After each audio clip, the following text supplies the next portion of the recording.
मेरा मूल गोत्र है ब्रह्म गोत्र और मैं हूं अग्निहोत्री। अग्निहोत्री ब्राह्मण हूं मैं। हाँ बोलो बाबा जी आप तो ओबीसी हो। ओबीसी वाले ऐसी तैसी कराए।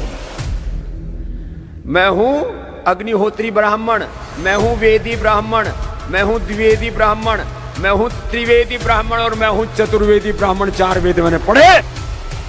आप तो सोचना चाहिए, अगर अपने आप को पिछड़े वर्ग कहते हैं, अपने आप को मानते हैं कि हम पिछड़े वर्ग में हैं या साधु समाज से हैं, तो ये सबसे बड़ा अपमान तो नरेंद्र मोदी जी का है और नरेंद्र मोदी जी को इसमें एक्शन लेना चाहिए। राम जी, ये राम के भारतीय जनता पार्टी राम की न है, न थे, न कभी होगी। ये धर्म के आड़ में राम का व्यापार करना चाहती है, राम के माध्यम से वोट लेना चाहती है। इसका केवल एक ही लगता है और कोई धर्म की भावना नहीं उसके पीछे।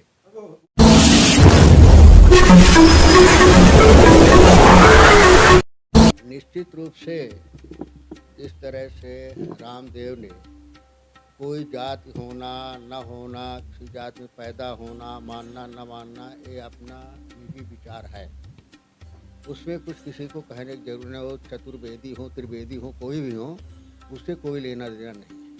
लेकिन चतुर्वेदी त्रिवेदी होने का मतलब ये नहीं होता है कि किसी भी वर्ग को जाति सूचक शब्दों से उद्बोधित करो और उसको गाली दो।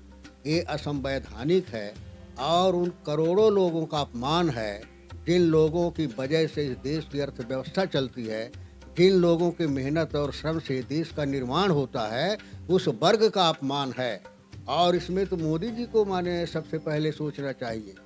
मोदी जी ने शब्द सूच अगर कुछ कह दिया जाए तो एक्शन लेते हैं और जहाँ राजनीति होती तो राजनीति के आधार पर जोड़ते हैं कि ये हम पिछड़े वर्ग के हैं, इस वजह से हमारा अपमान है। अगर कहीं दो व्यक्तियों की आपस में बात होती है और उसमें कोई पिछड़े वर्ग या जात सूचक शब्द कह देता है तो मोदी जी इसको अपने ऊपर लेते हैं कि ये उसका नहीं बल्कि इस जात का हम हैं तो हमारा अपमान हो रहा है।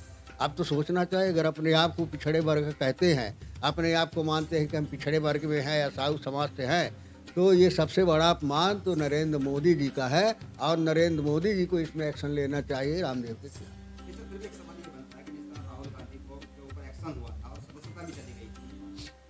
भाजपा या कांग्रेस भी मान लीजिएगा और आप भी ओबीसी से आते हैं, तो क्या आप भी कोई बात करते हैं एक्शन की या विपक्ष में होकर विरोध करेंगे आप? नहीं, देखिए ये राजनीतिक पहलू अलग है और सामाजिक पहलू अलग है। उसको राजनीतिक तरीके से अगर कोई परिभाषा की जाती है, कोई एक्शन होता है, वो गलत है, दुर्भाग्यपूर्ण है, चाहे किसी के भी साथ में हो।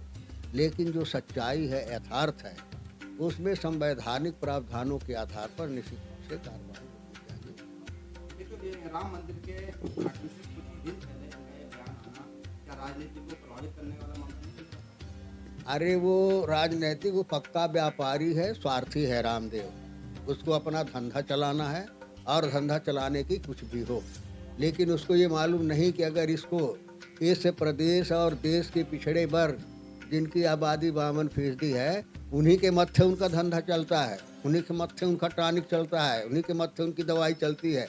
जिस दिन ये सोच लेंगे कि हमारा अपमान है, बंद कर देंगे, तो ज़मीन पे आ जाएंगे रामदेव जी। रामदेव जी के साथ इसका भार नहीं है। वही न कह रहे हैं कि यादव होते हुए भी, ओबीसी समाज में होते हुए समाज का अपमान करते हैं, तो उनको शायद एहसास नहीं है कि इस तरह की परिस्थिति होगी तब क्या होगा। तब फिर वो दूसरे बन जाएंगे, फिर कह देंगे कि हम पिछड़े वर्ग के हैं, ब्राह्मण चतुर्वेदी नहीं है। तो धंधा वाला आदमी है, धंधा चलाने के लिए जो है वो कुछ भी कह सकता है, कहीं भी जा सकता है। अभी राहुल गांधी जी के बयान को लेते हुए उपराष्ट्रपति जो थे, गुजरात समाज का समुदाय पूरा सड़कों पर उतरा है, तो इस बयान को देखते हुए आपको लगता नहीं कि जिस तरीके से जाट इकट्ठा हुआ था ओबीसी वर्ग को ज्यादा वर्ग को ना, ये देखिए ऐसा इसको इस तरह का टूल देने की विधि सम्मत कार्यवाही होनी चाहिए और एक छोटे से रामदेव के लिए जो है समाज को सड़क पे आने करना चाहिए। सरकार को एक्शन लेना चाहिए। सरकार तो सेंसिटिव है इस मामले में, नहीं करती। सरकार की मर्जी है, इसको इस प्रदेश की जनता जो है समय में अपने तरीके से क्या करना है वो निर्णय करेगी।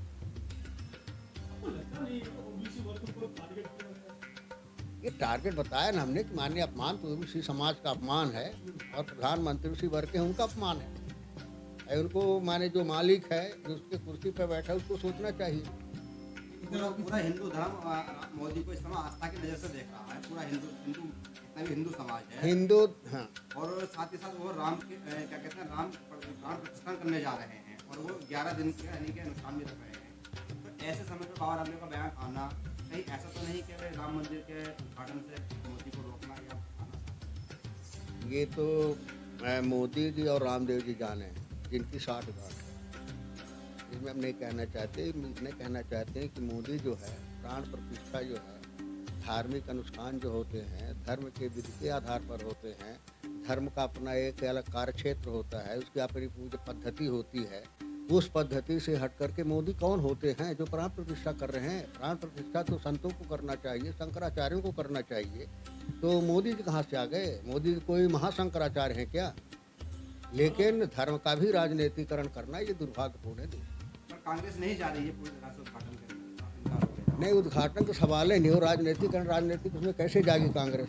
कोई भी आदमी नहीं जाएगा। राम का दरबार सबके लिए है, आम जनता के लिए है, दलित के लिए है, सारे समाज के लिए है। उसमें कौन होते बुलाने वाले? कोई धर्म के आधार पर, धर्म की विधि विधान से कोई व्यवस्था हो, संतों के द्वारा हो और हमारे शंकराचार्यों के माध्यम से हो, उनके माध्यम से कोई माने आग्रह किया जाए, निवेदन किया जाए और निमंत्रण भेजा जाए, तो उसमें निश्चित रूप से सब पार्टी विचार करेगी। मंदिर तो हम कभी भी जा सकते हैं। कांग्रेस के कोई वरिष्ठ नेता है, साथ ही साथ ये ट्रेंड चलाया जा रहा है सोशल मीडिया पर कि जो राम का नहीं वो किसी काम का नहीं, और ये सीधा निशाना कांग्रेस पर है। ये राम के, भारतीय जनता पार्टी राम की न है, न थी, न कभी होगी। ये धर्म के आड़ में राम का व्यापार करना चाहती है, राम के माध्यम से वोट लेना चाहती है। इसका केवल एक ही लक्ष्य है और कोई धर्म की भावना नहीं उसके पीछे। तो वो कौन लोग हैं जिनके पीछे चल रहे हैं? अगर धर्म की भावना होती तो धर्म के विधि के विधान के आधार पर होता, उसका आयोजन होता और उसमें मोदी जी जाते।